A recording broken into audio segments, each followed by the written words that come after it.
এই শ্রাবণ মাসে গাছটা যেন ভগবান শিবের আশীর্বাদ হয়ে এসেছে আমাদের কাছে। এই গাছটা সত্যি আমাদের বাড়িতে কোনো দিন ছিল না, কি করে যে এলো সেটাই ভাবার বিষয়।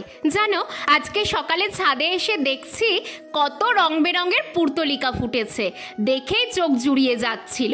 এমন সময় ঋষি পেছন থেকে এসে বলছে, মুমু, আমাদের বাড়ির সামনে কি একটা গাছ হয়েছে নতুন, আমি আগে কোথাও দেখেছি কিন্তু চিনতে পারছি না, তুমি চলো তো। আর ও একবার কোনো কিছু বললে সেটা আমাকে শুনতেই হবে, যতক্ষণ না যাব আমার নিস্তার নেই। কোন জঙ্গলের ভেতরে নিয়ে যাচ্ছিস? আমি যাব না, সবে ওকে বলেছি। এমন সময় আঙুল দেখিয়ে বলছে, দেখো কি গাছ এটা। আরে এ যে অবাক করা বিষয়, মা কদিন আগেই এই গাছটা কিনে আনতে বলেছিল।